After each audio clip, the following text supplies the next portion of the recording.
And I think that's the sin of Christian nationalism, is idolizing your duty as an American over your duty as a follower of Christ. Instead of seeing it as like, where do I stand politically, and then letting that influence who I am as a Christian. It should be, hey, can I help an illegal immigrant as a Christian? Yeah, absolutely. Like, that's a human being.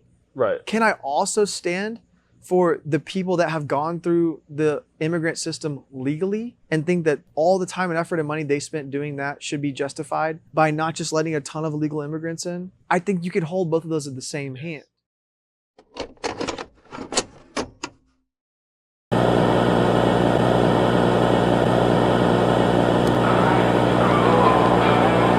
All I need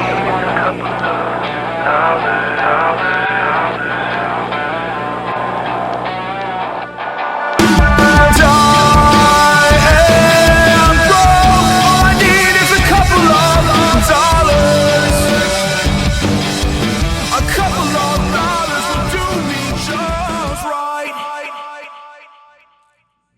Okay, so what you just said, like that whole stance you just made for immigration, right?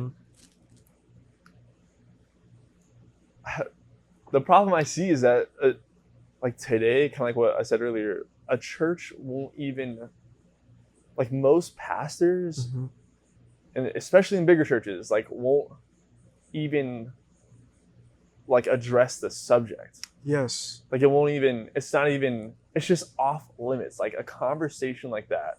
It is. Is completely verboten off limits, dude. And so, yeah. So what happens is like, it's just like politics, dude, in the church world is just so weird because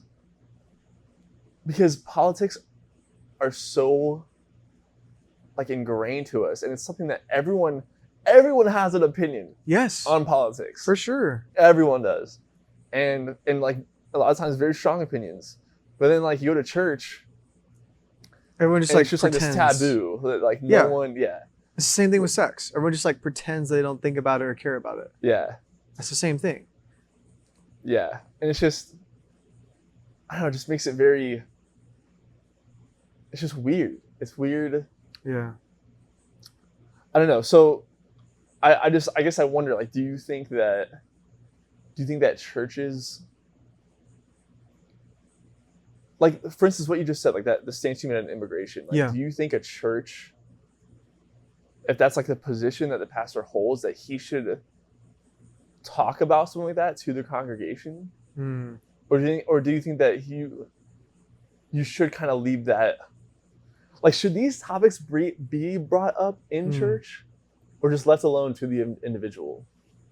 Oh, okay. Here's a good question back at you. Do you think that when Jesus told the story of the Good Samaritan, it was seen as a political statement?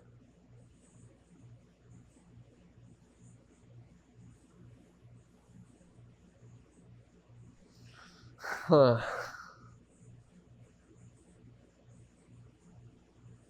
I think it could have been. I would say it's probably more cultural than like necessarily political. I mean, yeah, but I would say, okay, maybe like, give unto Caesar what's Caesar. That's a definite political statement. Yeah, for sure. Right? For sure. What's another one that he may have made? Those two kind of stick out to me. Like, that's a very jarring thing to say to people in the crowd who probably either hated the Romans and like freaking Peter, who like probably hated paying taxes, or maybe that was just in the Chosen series, but he was definitely behind. He probably did though. He probably did. Yeah, like or the Good Samaritan, which in those days, like, the Samaritans were seen as like half breeds, as dirty people, basically. Like, do not be seen with them. Yeah, like unclean. Yeah. Exactly. It would be the same cultural like taboo as if you took a selfie with like a terrorist, like an ISIS, Al Qaeda member. It'd be like, dude, oh my gosh, what are you doing? That's like the same thing. And so, I think that might be exactly it. It might be exactly that, maybe not just political, but like we oftentimes shy away from those really difficult conversations. And again, I mean, I'm going to take it back here just because, we are so passionate about it, but like, I think it would be really helpful to have a space that is calibrated for those conversations. Yeah. Because when you go into the modern church today, you're not ready to have a conversation like that. You're not expecting to sit down with someone and be like, can you disagree? Or can you say on one hand that you think killing a baby in the womb is wrong, and this other hand completely hold that women should have rights, the same rights as men? Yeah. No one's ready to have that conversation. Yeah. No one walks into church on Sunday morning, gets their coffee, and sits down and is like, so what do you think about this? Like, no one does that, because their church has become a place of a tribal mentality. Yeah. You want to go to a church, typically, most people want to go to a church that has the exact same denominational beliefs and exact same political beliefs as they do, or else they're like, they just can't handle it. Yeah. Right? And it's like, what if there was a space that you went to that was not your priority? And that just doesn't happen today. It just doesn't, because you need people coming to your church to have a church, to have a nonprofit organization. You need the people there.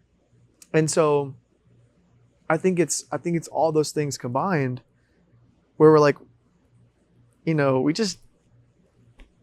one wants to have that. It's a tough conversation. Okay, but it's like, the funny thing about it though is that while people go to church, not expecting to have a conversation like that, right? But it's like, that doesn't mean they're not like ready to. Like the person that goes to, like I would argue a lot of churchgoers, left or right, like, on the political spectrum. Yeah. Go to church, politics off like limits, right? Mm-hmm. Like that subject. But then if they encounter someone that disagrees with them on a Facebook, dude, they're ready to go. They're ready, dude. That's true. They're ready. That's true. Like they're freaking on that. So I don't know. I think that if we did have a space like that, I feel like if we did have, I don't know, like a way of people being able to discuss those topics, I feel like you'd maybe get less of that. I think so. Like less of this, like pent up hostility towards. I just feel like some people are ready to, like some people feed off of that energy, dude. Yes. Because it does kind of give you this sense of like self-righteousness sometimes. Yeah, superiority, 100%. Yeah, or like virtue signaling. Yes, because dude. like it's like you're standing up for something. Yeah. But it comes it often happens, especially because of social media, in a very hostile way. Yeah. That doesn't help. It's like, you're not, like, what are you really standing for? Like, you're gonna go to battle. You're gonna go to battle on like Instagram comments, right? But not really do so much to help the oppressed. Yes. Right? Like, that's where I feel like we get, I don't know, like there are just so many things that like factor into this. The fact that we can't talk about these things in church, and the fact that like it is like a virtue signal thing. It is like a very tribal way of thinking. All of it just distracts from the true goal and message of Jesus. That, dude, you just hit it on the head. That's what it is. It's all a distraction. It's all like this smoke and mirrors type thing to get us talking about something That's really not the main issue. Yeah, but it makes us feel important. But it makes us feel important. Yeah. And it's a really fun distraction for a lot of people. And it makes you feel self-righteous and superior and all these things. And And I'm it's just, like- I mean, like, I'm so guilty of that, dude. It's like, Dude, it's so convicting. It's so it is convicting because it's so like so easy to get distracted and lose focus. And that's why we love Dallas Willard so much, because he cuts through all of that. Yes. He cuts straight to the heart of the issue, and you're just like hit in the face with the way that he exposits the word. And you're like, oh yeah, like that's what this is all about. Yeah. Ah, man, it's so refreshing too. And man, I just don't see a lot of that. Right. Of someone just cutting through the BS and getting straight to the heart of the matter and standing firm on those issues and having a solid defense, but not out of self-righteousness. But it's like, okay, I'm standing on truth. You can disagree with me. Yeah. No big deal. Yes. Like I can still love you as a person. Like that's a huge thing about loving your neighbor is loving them despite their political affiliation. I mean, you saw that so much after the election, and on Instagram, like people were just, I mean, you know, going back and forth on like, ha ha ha, we won, and ha ha ha, you lost, and Yeah. it's like you really see people's claws come out and on that, and like, yeah, is it kind of funny? Sure, but like it's also sad. So it's like you can just see that people have no ability to separate the distinction of a human being from their Yes. political stance or from their religious stance or whatever, even from their social class, you know? Yeah. And this is not a new issue, obviously. Like this is an issue as old as time itself. It just shows up in new ways through these different vehicles Yes. of technology. Yeah. Yeah. Whatever. War is another one, or social injustice, or whatever it is. But I think social media presents an opportunity to magnify those, like what Bonhoeffer did with the Confessing Church, where he was like, hey, let's just get the group together that is for helping the oppressed, is for hearing the word of God that's like truly what it says, and let's just try to be the voice of reason as best we can. I think that's all you, at the end of the day, that's all you can really do. And I think people are drawn to that, and even if they, you know, whether they hate it or they love it, they're drawn to it. Yeah. It's like, oh, this person's standing for something. Wow. Yeah. Yeah, and I think that doesn't mean you can't be patriotic at all. Exactly. Right? Like I consider myself very patriotic. Same. I'm like, I voted. Same. And like I stand behind my decision. You know what I mean? Yes. Like, dude. all those things are okay. And yeah, like it's fun to cheer on like your, For sure. I don't know, political candidates, right? Or whatever. It's fun to be patriotic. It It's is. fun to be in support of your country. Like it. Yes. Two things can be true. Yes. It's just, which one do you hold more important? Exactly. Which one do you prioritize? Yes. And if most people are honest with themselves, they're more passionate about their political stance than they are about their faith. Yeah. Yeah. Yeah. And I also think, you know, talking about like helping the oppressed, those kinds of things, I think it can be much more simple than it sounds sometimes. Like it doesn't have to be Yes. this helping the complicated oppressed doesn't have to be going across the freaking ocean, right? thing. Yeah. To like help some lost tribe or whatever, or like in Bonhoeffer's case, going and standing for the Jews. Like it can, I mean, it's like those times called for that action. Yes. For sure, but it can be as simple as like looking out for, I don't know, the quiet kid in the corner of the room in the hangout, right? Who has like no one to talk to. Yeah. Like you can be the one to go and 100%. and offer friendship to this person, or offer like it's not just like these big things. It's just being that kind of person that Jesus would be in any setting. 100%. And at the same time, it can be that simple. It doesn't mean like laying aside common sense. It's like, okay, if you see someone, or if you know that like a bunch of illegal immigrants are in a certain area, and it's like, okay, you want to go help them, but you also know that there was like some violence that happened last week there, or it's like very common for that to happen. Or it's the same thing as like, if you go into a bad neighborhood, you probably shouldn't bring like all your wives and kids there. Yeah. You know what I'm saying? Yeah. Like, don't be dumb. Don't bring your youth ministry. Exactly. Like, it's like, you're not going to get more points for that. Exactly. You're going to get shot, probably. Yeah.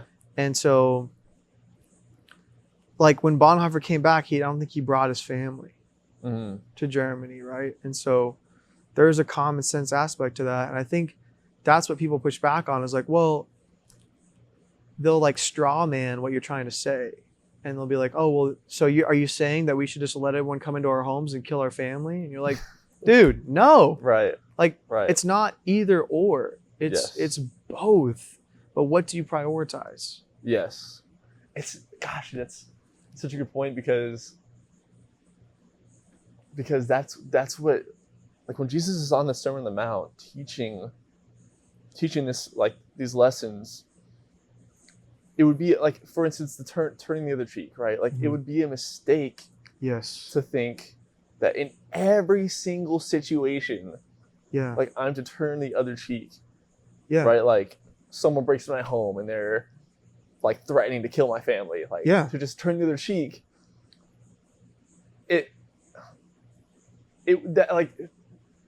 To follow that rule, and like in every single scenario, would be another form of legalism, and that's not what Jesus was getting to. And this is what Dallas Willard talks about too: is that the whole purpose of Jesus' teaching is, I mean, it really is like, it's kind of funny thinking about it now, but it really is pretty much like asking the question, what would Jesus do? Like, in this situation, how can I be and act the closest way possible to how Jesus would act in this situation? And that comes with the relationship with him. And it comes with spiritual discernment. It comes with all those things, right? That you have to, it's like a muscle, you have to work. But it would be a mistake to make it legalistic. That's the whole point of of that inner transformation, of becoming more and more like Christ. Yeah, I was listening to one of Dallas Willard's things. He was talking about how, if someone sues you, right? It's like, you go to them and you say, hey, you show love and say, hey, is there any way we could end this amicably? But that doesn't mean that you give them everything you own for no reason, or you like fall over and let them walk all over you. He's like, no. You go to them in love and you ask and say, hey, is there any way that we can come together? And you lay down your pride. You come in humility. Yeah. And if there's no way that this can be solved amicably and they're still coming after you, defend yourself. Like, Christianity is not a defenseless religion. I think that's what people think. It's like you have to be this weak person. It's not weakness, it's meekness. Like, meekness is strength under control. There's no point in being and having anything under control if you're not strong in the first place. Yeah. And so I think even that's where I get scared, is like, or worried. I'm like, oh my gosh, like, does that mean I have to be a weak person? Yeah. And I think that turns a lot of people away. They're like, I can't be that. But that's not what Jesus is saying. Like, turn the other cheek does not mean be a punching bag. Yeah. Yeah. Right? So I think you make a good point. Dude.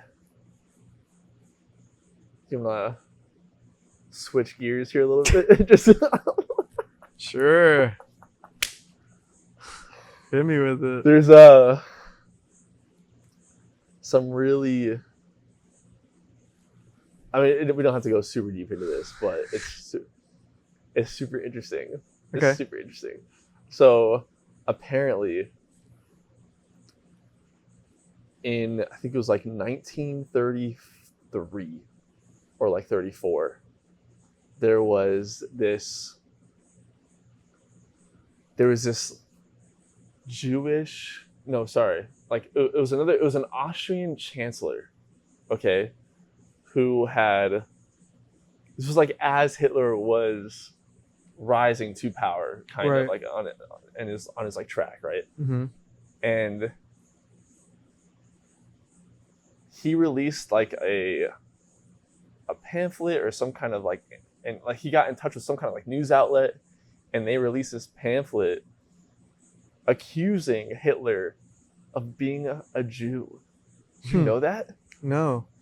Because there were allegations towards him that he had like Jewish blood, like he had, and it's fascinating because that guy, the Austrian chancellor, the very next year was assassinated by the Nazi Party under Hitler's direction. Interesting. I think I've heard that before. Of like, dude, it's pretty wild that it's possible that he might have had some Jewish blood. Yeah, the story goes that, okay, so Hitler's father, Alois Hitler or whatever, right? Like he, his mother was apparently like a maid for a really wealthy person, okay? And Alois, like Hitler's father, I guess, okay, Hitler's father's mother, okay, like when she had Alois, Yeah. okay, like she never would disclose who the father was, like for a long time. And so, like, because she had Alois, and then at the time of, like, when Alois was like 5 years old, she got remarried, or she married someone, right? So, and supposedly this guy, something Heidler, I can't remember his name, was like, he would never refer to Alois as like his own. And so it wasn't until, and even Alois Hitler's father, he went by the name of Alois, he went by his mother's maiden name. Gotcha. Until he was 40 years old. Oh my gosh. He didn't change his name to Hitler until he was 40 years old. And apparently he had received like a crap ton of money right when that happened. And so like he became wealthy out of nowhere, changed his name to Hitler, and then he went and like married someone else, and then that's how Hitler was born, right? So apparently they believe that Hitler's true father was a Rothschild. Whoa. which would have been a Jew, like, and that's why like the Rothschilds were like really wealthy Jews back in Germany. Why do they believe that? Like, because they believe that's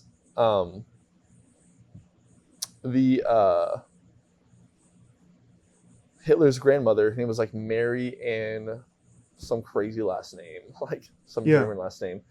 She was a maid at this wealthy household, and they believed that the household was the Rothschilds, and that she worked for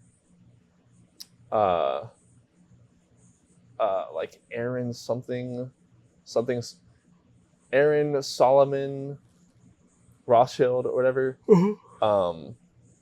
And that, like, so I mean, basically she had relations like with Rothschild, and then was like kicked out of the house or whatever. And so And that's why, and so she never disclosed the name because she was like afraid. Wow. That's how the story goes. But she was from Vienna, and there's like archives of the Rothschild family, of like them living in Vienna at that time. Really? Like a very wealthy family, yeah. Like, and so then like all these like widespread rumors went around that Hitler was Jewish. Wow. And so then the chancellor like accused him and then was assassinated by the Nazi party like a year later. That's some rabbit hole crap, dude. Man, But I'm gonna check that out. That's crazy. pretty wild stuff. I had heard that rumor before, but I'd never known where it came from. So that's super interesting. It's in like the Rothschild like archive.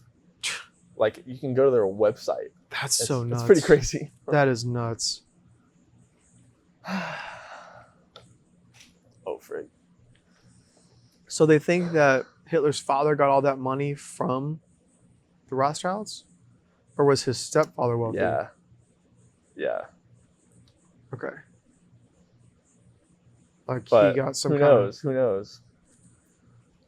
Yeah. Who knows? That's odd. Huh.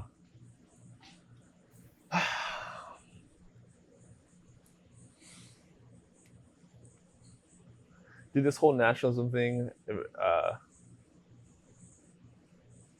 I feel like it's very applicable to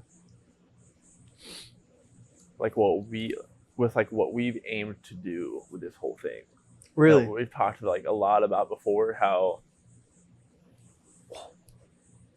you know, this whole thing we've talked about the church in a lot of our episodes, how we could come out guns a-blazing and like deconstruct the church, like, right, and be super anti pastors and super anti mega church or whatever, but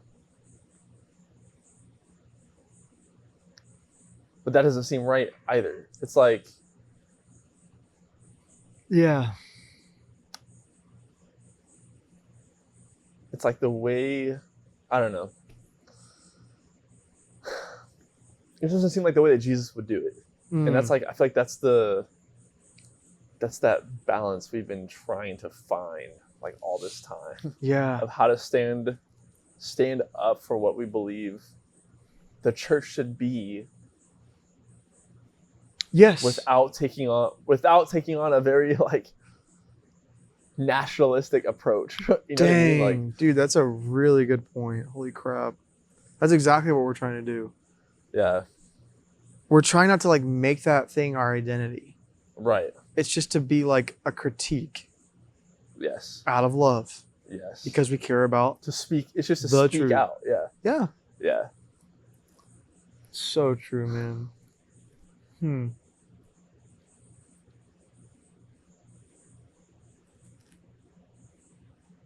That's why that's why like we want to have a cafe. That's why I'm looking forward to the day when we do have something like that, where we can have people talk about the things that they believe and challenge them to back it up logically, consistently, with evidence, and like, but to allow all different types of like beliefs and philosophies and political affiliations, because if we didn't, we would fall in the exact same trap. Right.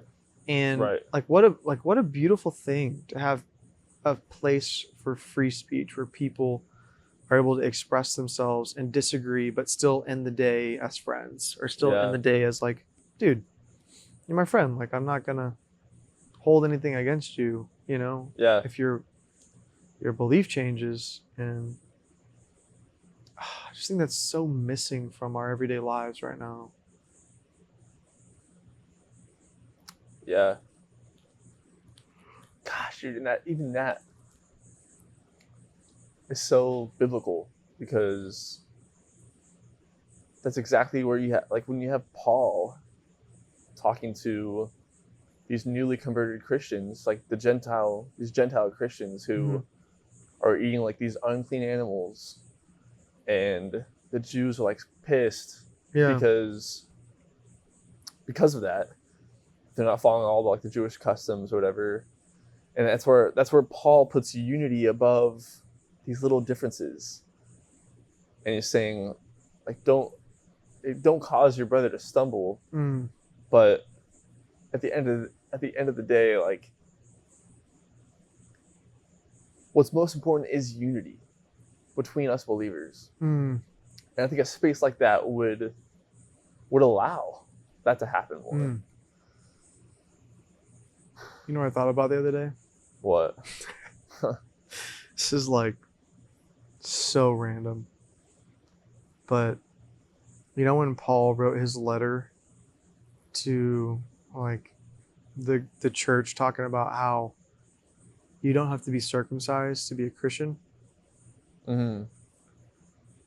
What do you think the last guy that got circumcised before the letter got there? What do you think he felt? How do you think he felt, dude? The last Gentile that had to get circumcised like 3 days before the letter got there. And they read it and were like, man, you're not going to like this. Just missed it, dude. Just missed it by that much. How do you think Timothy felt when after that was decided? And Paul was like, I forget where he's going, but he's like, hey, if we're going to do this, just to avoid like any conflict. Oh, like, did he have him circumcised? Yeah, he did. Yeah, like just to be safe. I forget where they were going, like on what trip, but was he basically like, we don't want anyone to have a reason to push back against us, so we're going to get you circumcised? Yeah, that's crazy, dude. One of the craziest stories about circumcision is the one in the New Testament. I think it's Jacob's sons. You mean the Old Testament? In the Old Testament, yeah. I just meant like in the Bible. Yeah. But when Jacob's sons, like I think there's this guy named, I forget his name, but like Jacob's daughter. I'm gonna have to believe that. Yeah. But but yeah, he like abuses Jacob's daughter, and his brothers are like super upset, and they go to Jacob and tell him or whatever, and Jacob's like, was it Tamar? I forget. No, I don't think it was. I don't know. Keep going. Sorry. But Jacob's like, look, I don't want to like cause anything or whatever. Just he tries to like keep the peace. Yeah. But his brothers, like, they make this covenant with them, like the guy and like his family. Yeah. For them to like him to like marry his wife and everything, or their sister and everything, and so the requirement that they make is that they all have to like circumcise themselves. They all have to get circumcised. So right after they all get circumcised, like as they're in the recovery, like they go in and freaking slaughter all of them. Dude, I forgot about that. One of the craziest stories, bro. And Jacob hears about it. He's like, what are you all doing? Like, why? What a wild revenge story. Bro. That's... If you haven't read the Old Testament, you're missing out. Dude, for real. On some insane stories. Insane stories. The people back then, they were just nuts. Well, dude. We gave it our best shot, man. We gave it our best shot. It's a tough topic, man. We did. I've enjoyed these last couple episodes, though. It's been a good topic, especially now. It's like it's pretty relevant. I like that we really just talk about what ever were interested in at that point. Because I think it makes for much better episodes and more enjoyable, even if like there's absolutely no organization whatsoever. Like we're just Zero. like we're just going on what is interesting to us. I think that's how it has to be, man.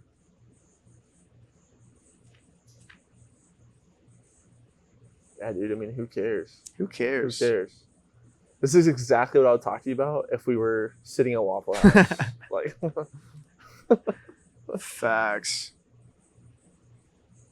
Facts.com, dude.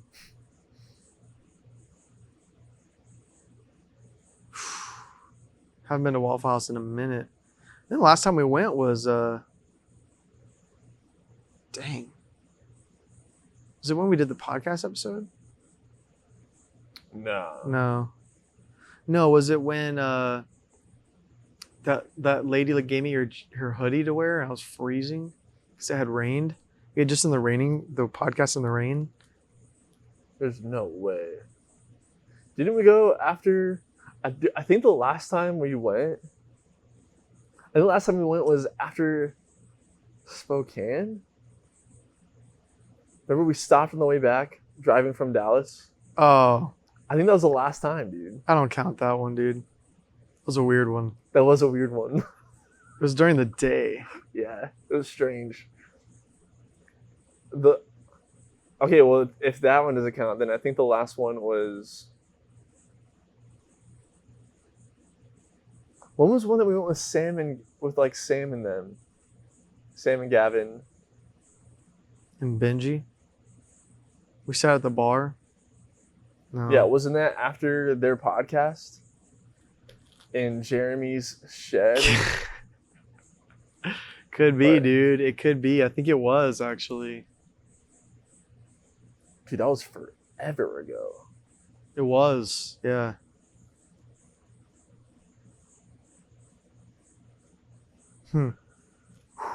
Gosh. This is just such a crazy time, bro. There's so much going on in the world. I But know. like the holidays are here. Like there's some big changes coming. And I'm like pretty high spirited. Like I'm it's just too. like a weird time. It's an odd time. I think like this next month or so, like up until Christmas is really, or maybe the New Year, is just really gonna be like a fever dream episode Yeah. where we're just like, especially because you're gonna be gone most of the time, and like I'm going out of town for a week, and then But then I'm gonna come back. then you guys are gonna for then a you're gonna weekend. come back for a weekend and then be gone for another few weeks. Yeah. It's just gonna be so weird. Especially with my family coming. Dude, it's always so weird when when like I don't know why, but it's so weird when my family like and you guys like, when these like worlds collide. It's like a multiverse. Yeah, it feels like a multiverse episode of my life. Because it's just weird. The Spokane trip with Jared was a multiverse episode. It was 100%. like when you all came to Florida. That was Because because for so long when I was at Sagu, it was like all the times I was at Sagu, it was this weird thing of like I would go home, and that life, I would like press play, yeah. and like it would progress, Mm-hmm. and then like I'd hit pause and come back to Texas, and press play, and this life progresses, and then it wasn't until like senior year that I felt like I was becoming less involved at home, Uh-huh. and that I kind of felt like that stopped. But yeah, I don't know. Just a few instances where like those worlds come together, it's just so weird, dude. It's so weird. Yeah. That is odd, man. That is weird.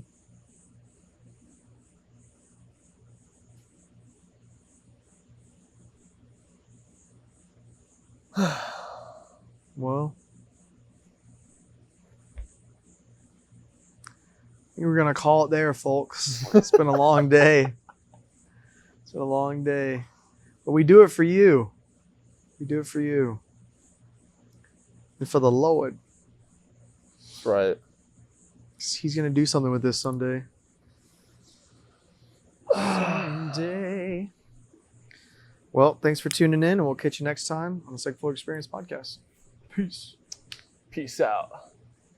Peace out, Seacrest. Rock on. I want to talk to you. Not now, later. No, now.